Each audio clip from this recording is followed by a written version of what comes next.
The November rain had turned Manhattan's Fifth Avenue into a river of expensive umbrellas and hurried footsteps, but 7-year-old Oliver wasn't looking at the towering skyscrapers or the gleaming shop windows.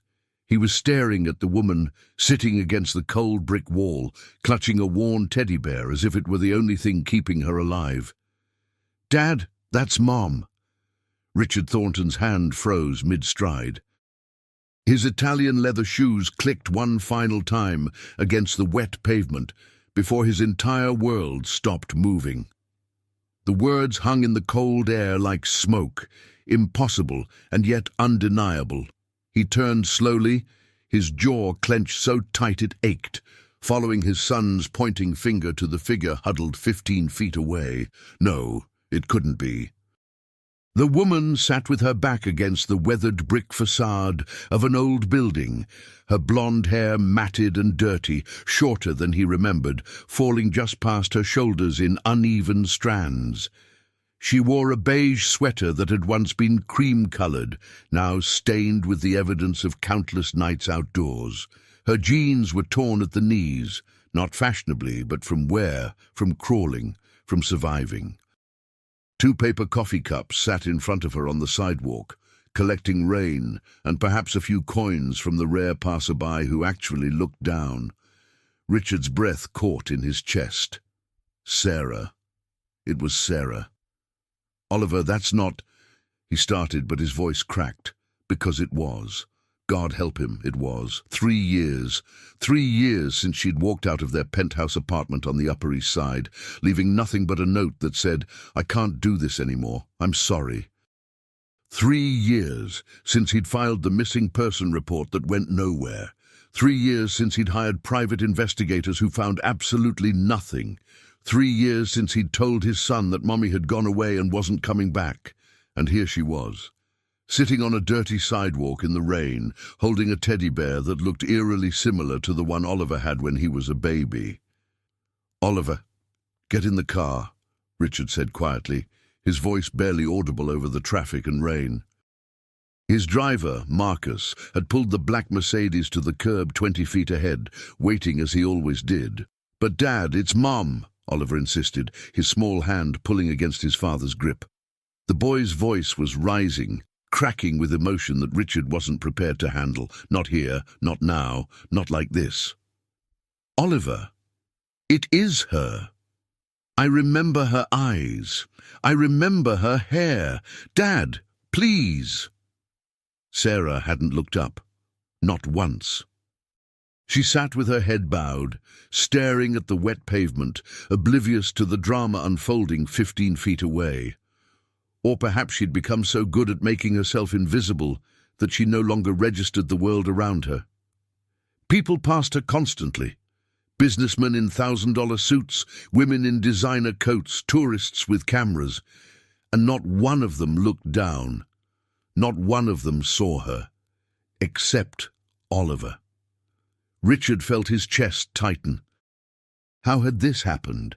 How had Sarah Thornton, brilliant, beautiful Sarah, who'd graduated summa cum laude from Columbia, who'd run her own successful art gallery in Soho, who'd filled their home with laughter and light, ended up here, on the street, homeless, invisible? The rain was falling harder now, and Richard could see Sarah shivering. She pulled the thin sweater tighter around her shoulders, a futile gesture against the November cold. Her hands were red and raw, the fingernails broken and dirty. She looked like she weighed maybe 90 pounds, her cheekbones sharp and pronounced in a way that spoke of hunger, not fashion. "Dad, we have to help her," Oliver said. And there were tears in his voice now, real tears, the kind Richard hadn't heard since the night he'd finally told his son that Mommy probably wasn't coming back. "Please, she's cold. She's wet. Dad, please." Richard Thornton was a man who made decisions worth billions of dollars. He sat on the boards of 3 Fortune 500 companies. He'd built his commercial real estate empire from a single building in Brooklyn to a portfolio that spanned 6 continents. He negotiated with world leaders and moved markets with a single phone call. But standing on that rain-soaked sidewalk, with his 7-year-old son begging him to acknowledge the woman who'd abandoned them both, Richard Thornton had absolutely no idea what to do. His first instinct was to walk away, to protect Oliver from this, to protect himself from this. Sarah had made her choice 3 years ago. She'd left them. She'd left her son. Whatever had happened to her since then, however she'd ended up here, wasn't his problem. Couldn't be his problem. He had a meeting in 40 minutes with investors from Singapore. He had a conference call with London at 6. He had a life that had finally, painstakingly, been rebuilt without her. But Oliver was crying now, openly crying and pulling away from his hand. "Mom!" the boy shouted, his voice cutting through the noise of traffic and rain. "Mom!" And finally, Sarah looked up. Richard watched as her head lifted slowly, as if it took enormous effort. Her eyes were hollow, sunken, with dark circles that looked like bruises, but they were still blue. Still the same impossible shade of blue that had made him stop in his tracks the first time he'd seen her at that art gallery opening 12 years ago. Those blue eyes found Oliver first, and Richard watched as something flickered in them. Recognition, perhaps, or disbelief. Her cracked lips parted slightly, and her entire body went rigid. The teddy bear slipped from her hands onto the wet sidewalk. Then her gaze shifted to Richard, and the flicker became pain. Raw, absolute pain. She didn't speak, didn't move, just stared at them with an expression that looked like she'd been struck. "Sarah," Richard heard himself say, and his voice sounded strange to his own ears. Distant, like it belonged to someone else. She flinched at her name as if it were a physical blow. Her hands came up almost defensively, and she pressed herself further back against the brick wall. She was shaking her head now, just slightly, back and forth. "No, no, no." "Mum, it's me," Oliver said, his voice breaking. "It's Ollie. Don't you remember me?" And that's when Sarah broke. Her face crumpled, and she covered it with her raw, damaged hands, her shoulders shaking with silent sobs. The rain continued to fall, mixing with her tears, soaking through the thin sweater that offered no protection from the cold or the crushing weight of whatever had brought her to this moment. Richard felt something crack in his chest. Anger, yes. Confusion, absolutely. But underneath it all, something else, something that felt dangerously like the emotion he'd spent 3 years trying to bury. Marcus appeared at his elbow, umbrella in hand. "Sir, shall I—" "Get the car," Richard said quietly. "Bring it here." "Dad!" Oliver looked up at him, hope blazing in his eyes. Richard didn't answer. He couldn't, because he was walking towards Sarah now, his expensive shoes splashing through puddles, his suit getting soaked, and he had absolutely no idea what he was going to say when he reached her. She looked up as his shadow fell across her, those blue eyes meeting his, and Richard saw something in them that made his breath catch. Not just pain, not just shame, but fear. Pure animal fear, as if she expected him to hurt her, to punish her, to leave her there in the rain where she clearly believed she belonged. "Get up," Richard said, and his voice came out harsher than he intended. He watched her flinch again, watched her pull into herself. He closed his eyes briefly, fighting for control. When he opened them, he tried again, softer this time. "Sarah, get up. You can't stay here." "I can't," she whispered, and her voice was hoarse, damaged, like she hadn't used it in a very long time. "Richard, I can't. Please, just go.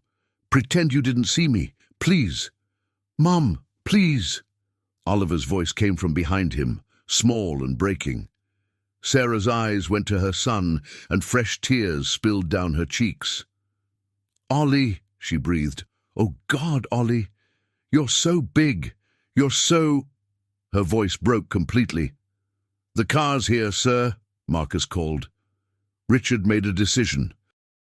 Right or wrong, he couldn't walk away, not with Oliver watching, not with Sarah sitting in the rain, looking like a strong wind could blow her away.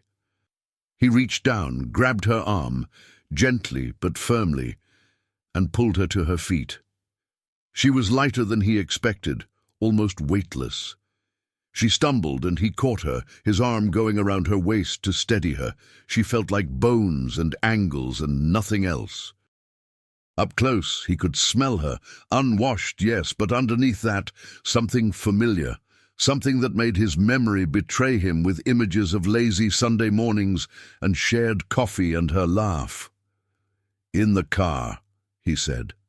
"Now." "Richard, I can't. You can argue with me, or you can get out of the rain. Choose."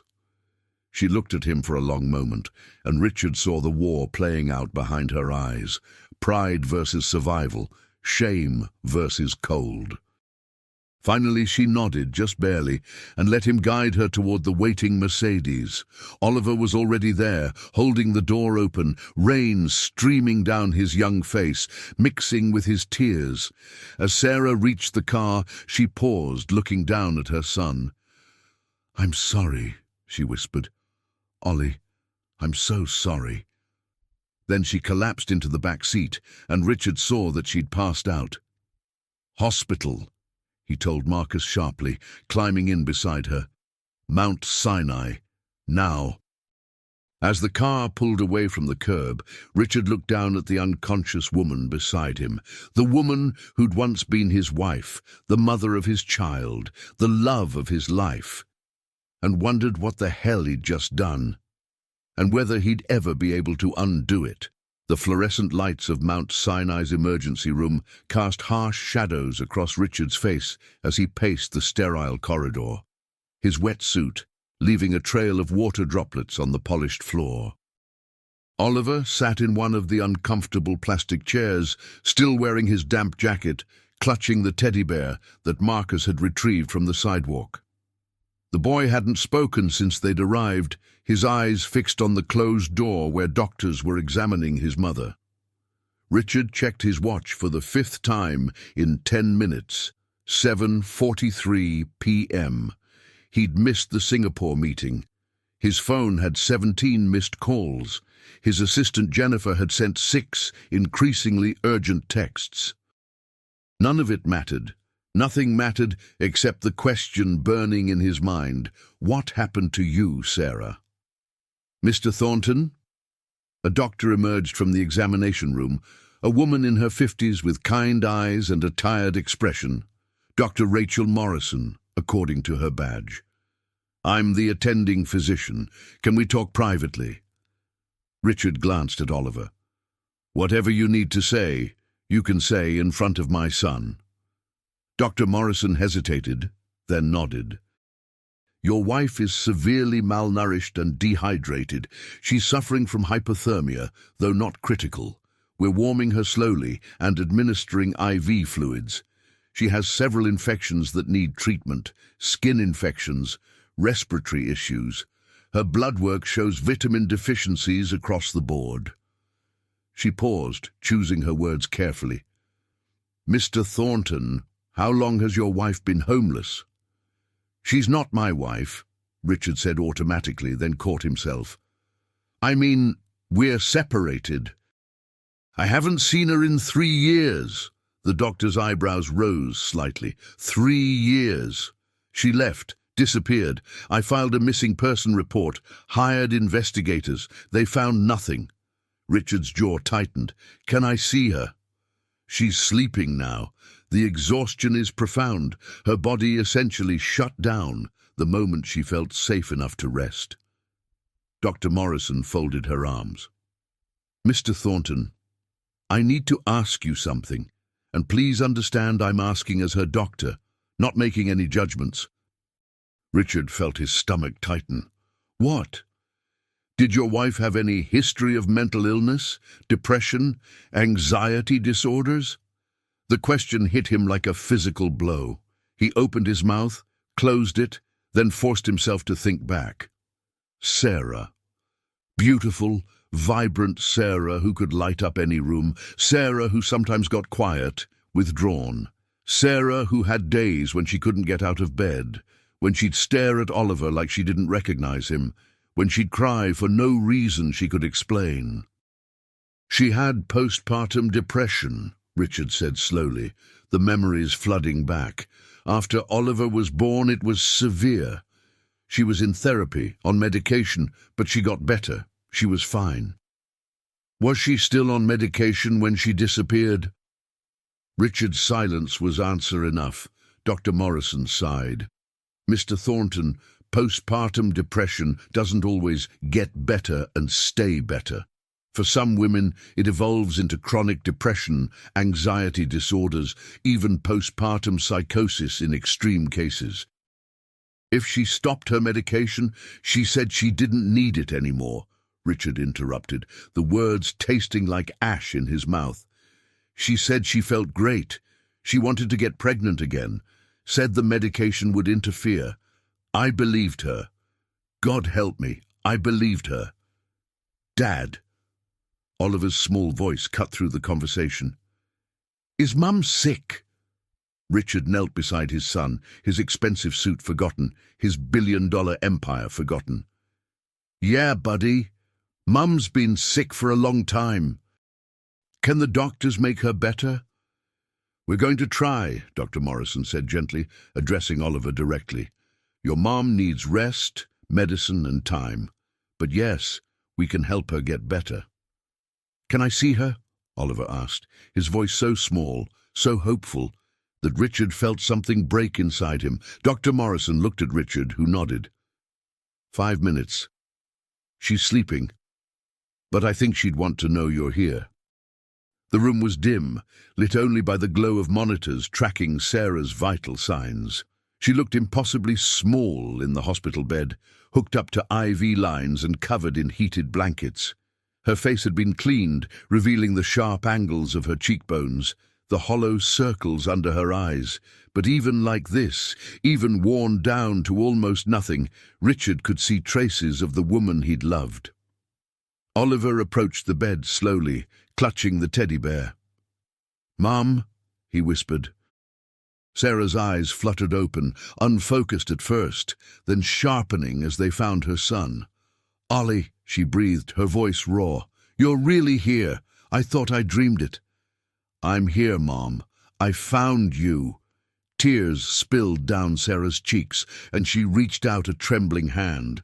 Oliver took it immediately, holding on tight. I'm sorry, she whispered. I'm so sorry, baby. I wanted to come back. I tried so many times. I couldn't. Richard stood at the foot of the bed, watching this reunion, feeling like an intruder. But he couldn't look away, couldn't leave, because he needed answers, and he was terrified of what they might be. Sarah, he said quietly. What happened? Where have you been? She turned her head slowly to look at him, and the shame in her eyes was almost unbearable. I ran away, she said simply. From everything, from you, from Oliver, from myself. I woke up one morning and I couldn't breathe. The apartment felt too big, too expensive, too perfect. I looked at Oliver and I felt nothing, just this terrible emptiness. I thought I was a monster. What kind of mother feels nothing when she looks at her child? Depression, Richard said, the word heavy with realization and guilt. It was the depression. I didn't know that then. I just knew I was broken, dangerous. I convinced myself you'd both be better off without me. Sarah's voice cracked. So I left. I took nothing. No credit cards, no phone, nothing that could be traced. I wanted to disappear completely. But where did you go? Richard moved closer, unable to stop himself. How did you end up on the street? Sarah closed her eyes, as if the memories hurt to recall. At first I stayed in cheap motels. I had some cash, but it ran out quickly. I tried to get a job, but without ID, without references. Nobody would hire me.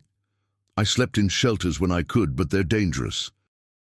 Women get assaulted, things get stolen, so I started staying outside. For 3 years, Richard's voice rose despite himself. Sarah, for 3 years you've been living on the street? Do you have any idea what you put us through, what you put Oliver through? Richard, Dr. Morrison warned, but Oliver interrupted, his small voice cutting through the tension. Dad, don't yell at Mum. She's sick. You said she's sick. Richard stopped, looking at his son, then back at Sarah. The woman in the hospital bed bore almost no resemblance to the Sarah Thornton who'd walked out 3 years ago. This Sarah was broken, traumatized, barely alive. And he'd walked right past her on that street corner, would have kept walking if Oliver hadn't stopped him. I tried to come back, Sarah whispered, more tears falling. So many times. I'd get as far as our building. I'd stand across the street watching. I saw you both leave for school one morning. Oliver was wearing that blue jacket I bought him. I wanted to run across the street, scoop him up, tell him I was sorry. But then I looked down at myself, at what I'd become. How could I go back like this? How could I explain? She turned her face away. It was easier to be dead to you. At least then, I'd be remembered as I was, not as this. The room fell silent except for the steady beep of the heart monitor. Richard felt a war raging inside him, anger and compassion, betrayal and understanding, love and loss, all tangled together until he couldn't separate one from the other. The teddy bear, Oliver said suddenly, holding it up. Why do you have Mr. Buttons? Sarah's face softened slightly. You remember his name? You gave him to me when I was little. I kept him until I was 5. I know. I found him in a donation bin outside a church 2 years ago. I recognized him immediately. He had that little tear on his ear that we never fixed. Sarah's smile was heartbreaking. It was like finding a piece of you. I've carried him ever since. He was all I had left of my baby. Oliver climbed onto the bed carefully, mindful of the IV lines, and placed Mr. Buttons in his mother's arms. You can keep him, he said, until you get better. Then you can give him back to me. Deal? Sarah pulled her son close, with what little strength she had, burying her face in his hair, her body shaking with sobs. Deal, she managed. I promise, baby, I promise. Richard watched them, his throat tight, his eyes burning. This wasn't how he'd imagined this day going. This morning, his biggest concern had been the Singapore deal. Now, he was standing in a hospital room, watching his estranged wife, broken and homeless and sick, hold their son for the first time in 3 years. Doctor, Morrison touched his arm gently. Mr. Thornton, we need to discuss next steps. Your wife needs extensive treatment. The physical issues are manageable, but the mental health concerns require serious intervention, therapy, medication, possibly inpatient psychiatric care. Whatever she needs, Richard heard himself say. Money isn't an issue. It's not just about money. It's about support, long-term support, someone to ensure she takes her medication, attends therapy, doesn't relapse. Someone to help her rebuild her life. Dr. Morrison looked at him meaningfully. She can't do this alone. Richard looked at Sarah and Oliver on the bed, at the broken woman and the hopeful boy, and felt the weight of the decision pressing down on him. He could pay for treatment, yes. He could set her up in a facility somewhere, make sure she had the best care money could buy. He could do his duty and then walk away. Protect Oliver from further pain, protect himself from further betrayal. Or he could do something much harder. She won't be alone, Richard said quietly. I'll make sure of it. Sarah looked up at him, disbelief and hope warring in her blue eyes. Richard, you don't have to. No, I don't have to, he agreed. But Oliver needs his mother. And despite everything, despite the anger and the hurt and the 3 years of hell you put us through, he paused, swallowing hard. You don't deserve to die on a street corner. Nobody does. Dr. Morrison nodded approvingly. I'll set up consultations with our psychiatric team for tomorrow. For tonight, she needs rest and warmth and safety. She'll have all three, Richard said, surprising himself with the certainty in his voice. As Dr. Morrison left, Richard moved closer to the bed. Oliver had fallen asleep against his mother, exhausted by the emotional weight of the day. Sarah was stroking his hair gently, tears still streaming down her face. "Thank you," she whispered. "Richard, thank you. I don't deserve this. I don't deserve any of this." "No," Richard agreed, his voice hard. "You don't, but Oliver does. He deserves to have his mother alive and healthy.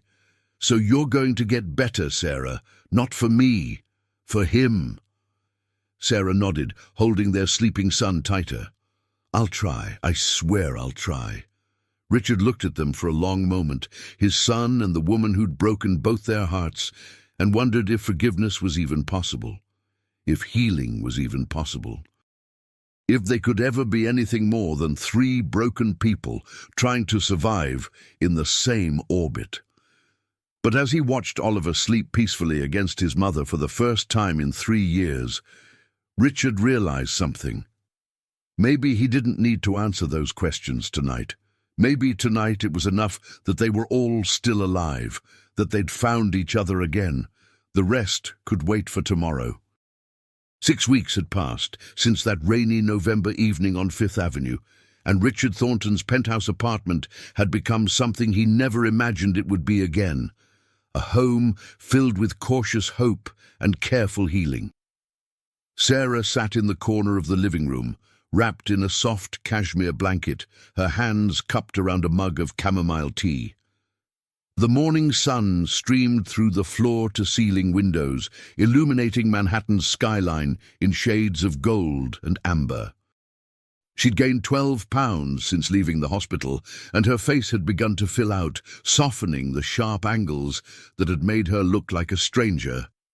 Her hair, now clean and trimmed by a professional stylist Richard had quietly arranged, fell in neat blonde waves to her shoulders. But it was her eyes that showed the most change. They were clearer now, more present, though shadows of pain still lingered there like ghosts that refused to leave. "Mom, look what I made in art class." Oliver burst through the door from his bedroom, waving a construction paper card covered in glitter and markers. He'd been doing this every day, sharing every small detail of his life, as if trying to fill in the 3 years of stories she'd missed. Sarah smiled, and Richard noticed from his position at the kitchen counter that it reached her eyes this time. Real smiles had been rare those first few weeks. "Show me, sweetheart." Oliver climbed onto the couch beside her, careful not to spill her tea, a gentleness that broke Richard's heart every time he saw it. His 7-year-old son had become a caretaker, watching his mother with a protective intensity that no child should have to bear. "It's us," Oliver explained, pointing to 3 stick figures holding hands. "That's you, that's me, and that's Dad.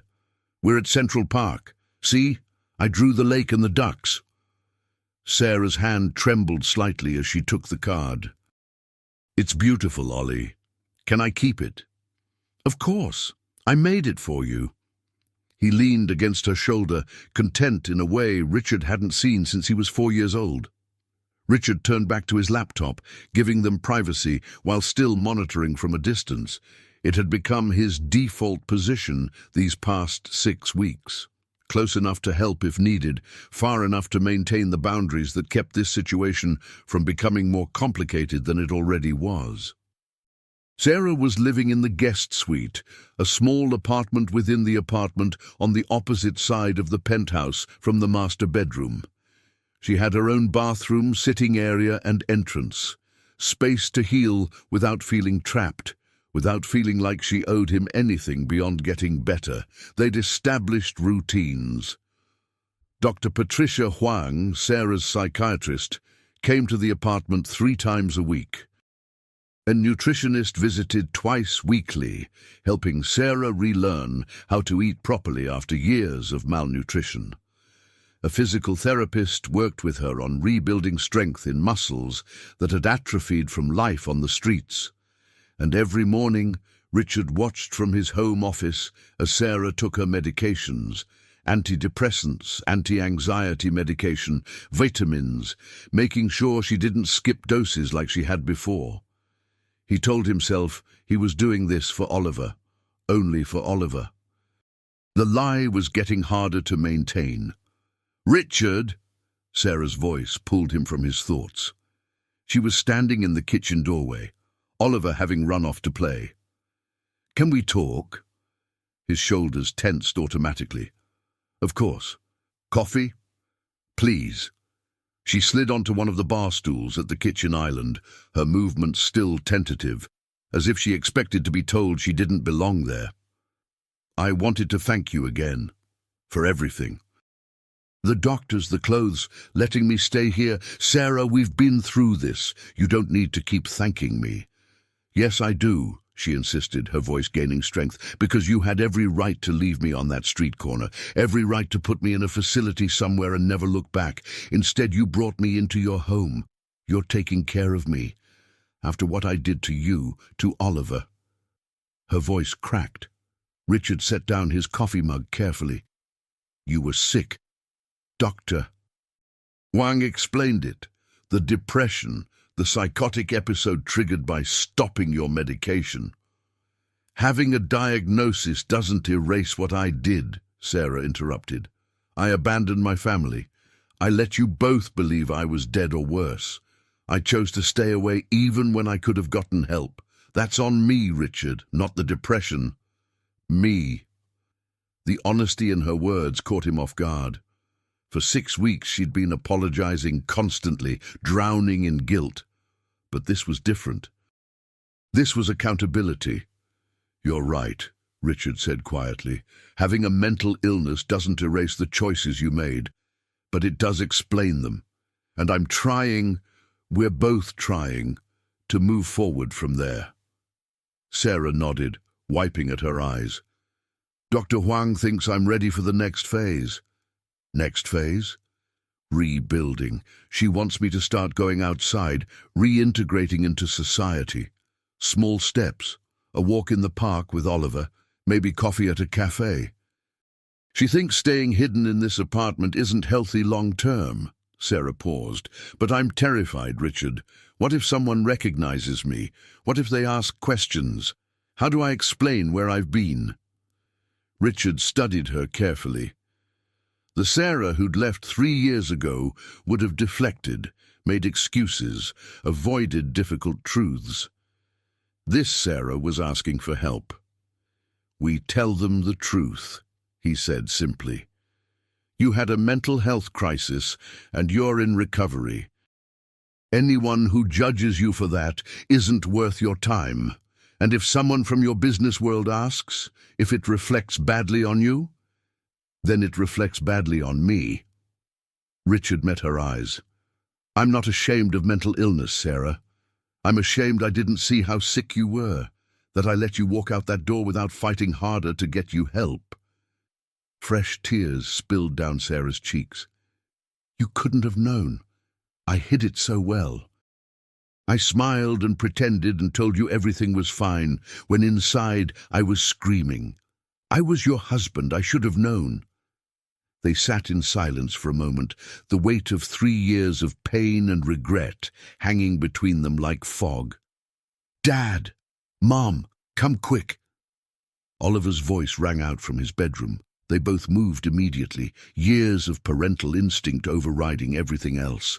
They found Oliver at his window, pointing excitedly at the street below. "Look, it's snowing! The first snow of the year!" Richard looked out to see fat white flakes drifting down from a grey December sky, coating Manhattan in white. Oliver pressed his face to the glass, his breath fogging it up. "Can we go to the park?" Oliver turned to them, his eyes pleading. "Please, all 3 of us?" Richard looked at Sarah, saw the fear flash across her face. followed quickly by determination. She took a deep breath. "Yes," she said, her voice only slightly shaky. "Let's go to the park." 30 minutes later, they stood at the entrance to Central Park, bundled in winter coats and scarves. Sarah's hand gripped Richard's arm, not romantically, but for support, for courage. Oliver ran ahead, trying to catch snowflakes on his tongue, his laughter echoing through the cold air. "I used to bring him here," Sarah said softly. "When he was little. We'd feed the ducks and collect leaves. Did he remember, after I left?" "He remembered," Richard confirmed. "He used to ask me to bring him here, to the same spots you'd take him. I think he was looking for you." Sarah's grip on his arm tightened. "I don't know how to make this up to him. To you. I don't know if I ever can." "Maybe you can't," Richard said honestly. "Maybe some things are too broken to fix completely. But you can be here now. You can be present. You can be the mother he needs going forward." They walked in silence, watching Oliver play in the snow. Other families were out too. Parents pushing strollers, kids building snowmen, couples walking hand in hand. Normal life. The kind of life Richard had thought they'd lost forever. "Richard?" Sarah's voice was barely audible. "Do you think, in time, do you think you could ever forgive me?" He didn't answer immediately. Couldn't answer immediately. Because the truth was complicated and messy, and not at all the clean response she was probably hoping for. "I don't know," he finally said. "Right now I'm angry. I'm hurt. I spent 3 years not knowing if you were alive or dead. I had to tell our son that his mother was gone. I had to watch him cry himself to sleep, asking why Mommy didn't love him enough to stay." His voice roughened. "Those are wounds that don't heal quickly, Sarah." She nodded, tears streaming down her face. "I understand." "But," Richard continued and watched her head snap up, "I'm also relieved you're alive. I'm grateful Oliver has his mother back. And I'm hopeful, cautiously hopeful, that with treatment and time you can be the person you were before the illness took over." He paused. "So maybe forgiveness isn't the right word yet. Maybe what we're working toward is understanding, peace, a way to coexist for Oliver's sake." "And maybe more?" Sarah asked tentatively. "Eventually?" Richard looked at her, really looked at her, at the woman she'd been, the woman she'd become, the woman she was fighting to be. He saw the Sarah he'd fallen in love with at that gallery opening 12 years ago, but he also saw someone different, someone marked by trauma and survival, someone who'd been to hell and clawed her way back. "Maybe," he said carefully. "But that's a conversation for months from now, not today. Today we focus on you getting better, on Oliver feeling secure, on all of us learning to be in the same space without breaking." Sarah nodded, accepting his honesty. "That's fair." "That's more than fair. Mom, Dad, come help me build a snowman." Oliver's voice carried across the park. They walked toward their son together, not quite a family, not quite strangers, something undefined and tentative and fragile. Richard watched as Sarah knelt in the snow beside Oliver, her laughter mixing with his as they rolled snow into balls. His phone buzzed in his pocket. Work, undoubtedly. Another crisis, another meeting, another deal worth millions. He looked at the screen briefly, then silenced it and put it away. Some things were more important than money. It had taken losing everything to remember that. As the snow continued to fall, coating Central Park in pristine white, Richard Thornton stood watching his son and his estranged wife build a lopsided snowman and felt something he hadn't felt in 3 years. Hope. It was fragile and uncertain and complicated by 1,000 unresolved issues. But it was there, like the first green shoot pushing through frozen ground, a promise that winter wouldn't last forever. The road to recovery would be long. There would be setbacks and struggles and days when the past felt too heavy to carry. But standing there in the snow, watching Oliver place a carrot nose on their snowman while Sarah laughed, truly laughed, for the first time in 6 weeks, Richard allowed himself to believe something he'd thought impossible. They might actually survive this. Not unchanged, not without scars, but alive together and fighting for something better than the broken pieces they'd been left with. And sometimes that was enough. For now, it had to be enough. 8 months had transformed everything. Richard stood at the window of his office on the 42nd floor, watching the spring sunshine bathe Manhattan in golden light. The city that had witnessed their darkest moment was now bearing witness to something he'd never thought possible: redemption. His phone buzzed with a text from Sarah. "Oliver's school play starts in an hour. Don't be late, Mr. Thornton. Your son is counting on you." He smiled at the gentle teasing in her words. 8 months ago, Sarah could barely string a sentence together. Now, she was confident enough to joke with him, to hold him accountable, to be a partner in parenting again. Richard grabbed his suit jacket and headed for the elevator. "Cancel my afternoon meetings," he told his assistant Jennifer as he passed her desk. "Family comes first today." Jennifer smiled knowingly. The entire office had watched Richard Thornton's transformation over the past 8 months. The man who once worked 16-hour days now left promptly at 5. The executive who never took personal calls now answered immediately whenever his son or Sarah called. The billionaire who'd built an empire on ruthless efficiency had learned that some things mattered more than money. When Richard arrived at Oliver's private school on the Upper East Side, he found Sarah already there, sitting in the 3rd row of the auditorium. She wore a simple blue dress that brought out her eyes, her blonde hair pulled back in a neat ponytail. She looked healthy now, vibrant even, nothing like the broken woman he'd found on that rainy sidewalk. "You made it," she said, as he slid into the seat beside her. "I was starting to worry." "I said I'd be here." Richard kept his voice casual, but they both knew what it meant. Before, he'd missed recitals and parent-teacher conferences, always choosing work over family. Not anymore. "I know." Sarah's hand briefly touched his on the armrest, a gesture of gratitude that had become more common as the months passed. "Thank you." The lights dimmed, and the 3rd-grade production of The Wizard of Oz began. Oliver appeared on stage as a munchkin, his face painted with rosy cheeks, his costume slightly too big. But when he spotted his parents in the audience, both of them together, his smile blazed so bright that Richard felt his throat tighten. Sarah reached for his hand, squeezing it tightly, and this time Richard didn't pull away. They sat like that through the entire performance. 2 people who'd been strangers, then spouses, then strangers again.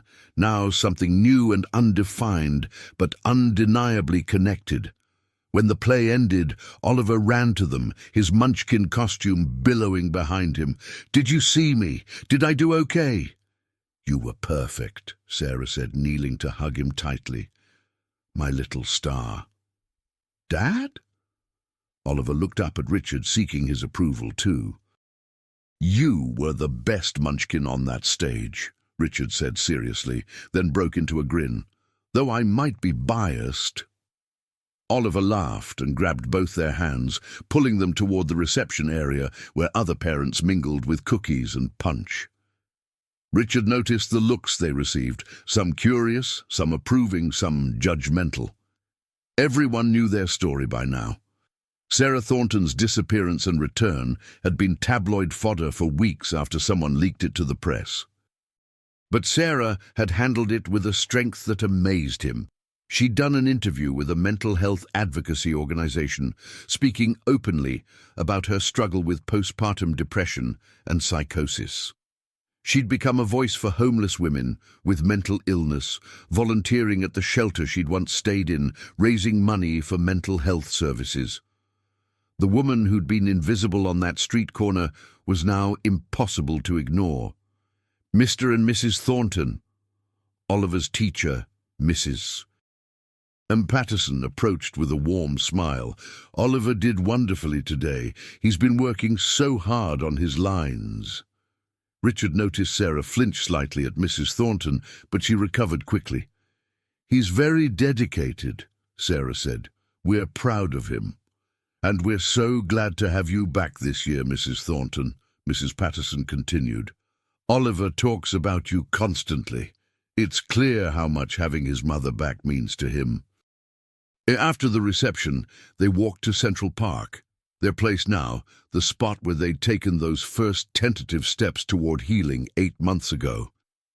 Oliver ran ahead to the playground while Richard and Sarah sat on their usual bench. I have something to tell you, Sarah said, her voice nervous.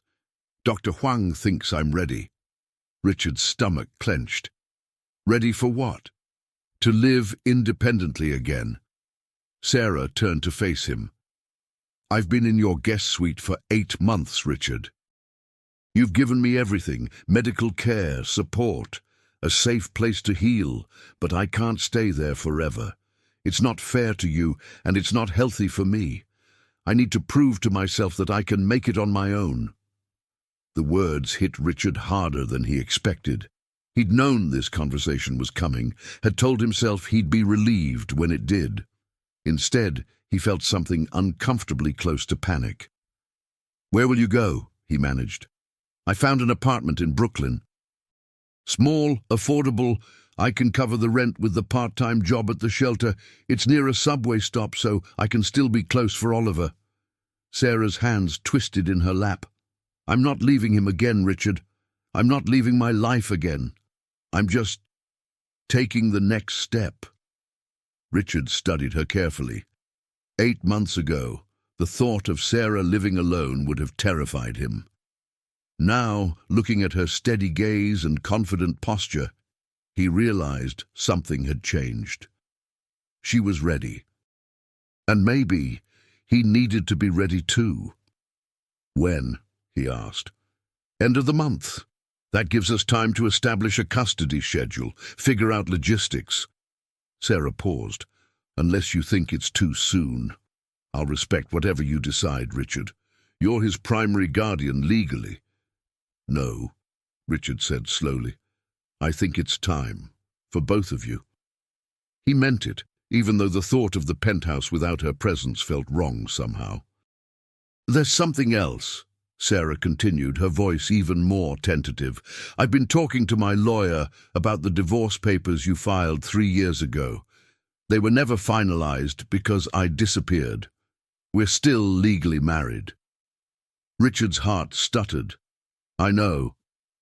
So we need to finish that. Make it official. Let you move on with your life. Sarah's voice cracked slightly. You deserve that, Richard. You deserve to be free of me. Is that what you want? Richard asked, the question escaping before he could stop it. A divorce? Sarah looked at him, and Richard saw tears gathering in her blue eyes. What I want doesn't matter. This isn't about what I want. It's about what's right. You didn't sign up for a wife who'd abandon you and come back broken. You deserve better than... Sarah. Richard cut her off, his voice firm. That's not what I asked. I asked what you want. She was quiet for a long moment, watching Oliver swing higher and higher on the playground. When she finally spoke, her voice was barely a whisper. I want what we had before I got sick. I want our family back. I want to wake up next to you and drink coffee together and argue about what to watch on Netflix. I want normal, boring, everyday life with you and Oliver. Tears streamed down her face. But I can't ask for that. I don't have the right. Richard felt something crack open in his chest, something he'd kept locked away for 8 months, maybe longer. What if I'm asking? Sarah's head snapped toward him. What? What if I'm asking for those things too? Richard's heart pounded. What if I want the woman I married back? What if I want to try again? Richard, you can't mean that. After everything. I'm furious with you, Richard interrupted. I probably will be for a long time. You hurt me. You hurt Oliver. You made choices that shattered our lives. He paused, making sure she understood the weight of his words. But I've also watched you fight like hell to get better. I've seen you take your medication every single day, even when the side effects were terrible. I've watched you face your demons in therapy, volunteer at shelters, speak publicly about the most painful parts of your life to help other people. He reached for her hand. The Sarah who left 3 years ago ran away from problems. The Sarah sitting next to me now faces them head on. That takes courage I didn't know you had, and if you can be that brave, then maybe I can be brave enough to try again too. But what if I relapse? Sarah's voice shook. What if the depression comes back? What if I have another episode? Then we'll deal with it, Richard said firmly. Together, with doctors and medication and therapy and whatever else it takes. But this time, you won't face it alone. This time, I'll know the warning signs. This time, I won't let you disappear, Sarah sobbed, covering her face with her hands. I don't deserve this. I don't deserve you. Maybe not, Richard agreed. But Oliver deserves a family, and I hope, we can give him that. He pulled her into his arms, and Sarah clung to him like a drowning person finding solid ground. They sat like that for a long time, two broken people choosing to be broken together rather than separately, choosing to believe that love could survive even the darkest of winters. "Dad! Mom! Watch me!" Oliver's voice rang out from the monkey bars. They pulled apart, wiping their eyes, and turned to watch their son hanging upside down, his face red with exertion and joy. "Very impressive," Sarah called, laughing through her tears. "Don't fall," Richard added, his heart in his throat as it always was when Oliver took risks. Oliver dropped safely to the ground and ran toward them, sensing something had shifted. "Why are you both crying? Are you sad?" "No, buddy," Richard said, pulling Oliver between them on the bench. "We're happy." "Then why are you crying?" "Because sometimes when you're very happy, the feelings are so big they leak out your eyes," Sarah explained, kissing the top of his head. Oliver considered this seriously. "Are you going to stay with us, Mom? Not in the guest room? Like, really stay?"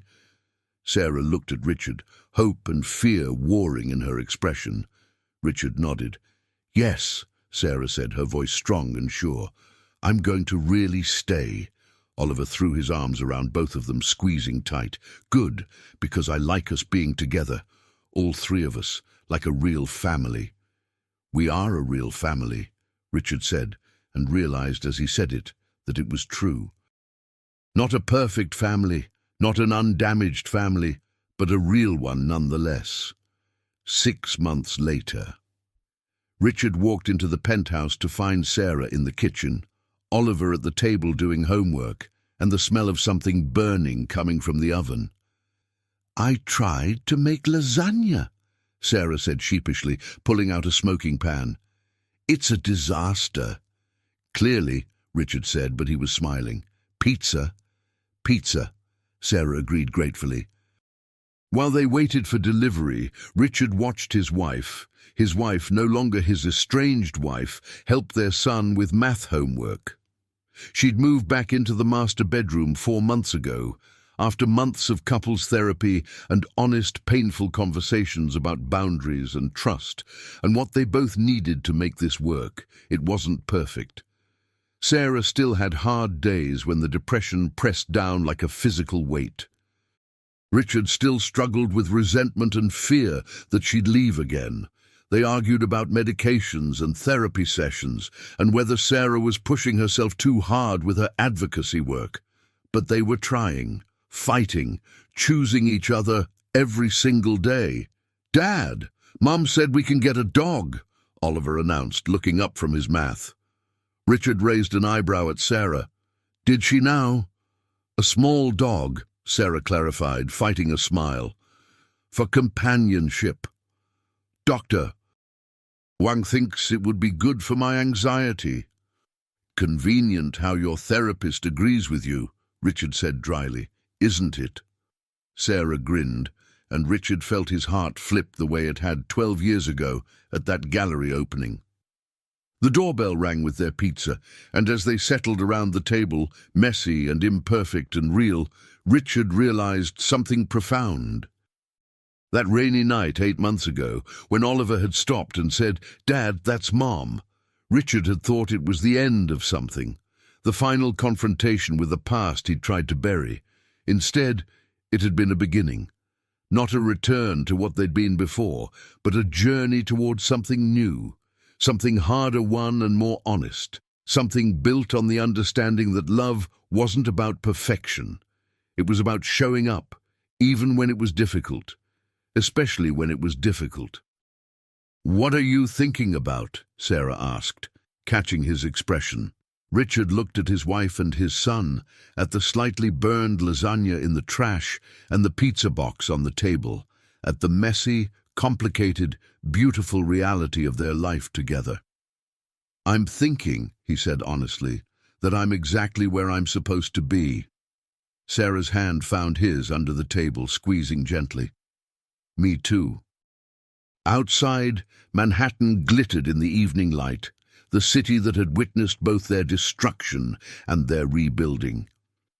Somewhere out there, other people were facing their own darkness, fighting their own battles, wondering if survival was possible. Richard hoped they'd remember what he'd learned that rainy November night, that sometimes the people who need help most are the ones right in front of you, invisible in plain sight. That mental illness doesn't discriminate. That everyone deserves a second chance at life, and that the most important journey isn't the climb to success, it's the walk back toward the people you love, even when the road is impossibly hard, especially then, because that's what family means, not perfection, not ease, but choosing each other again and again through every storm, and finding your way home.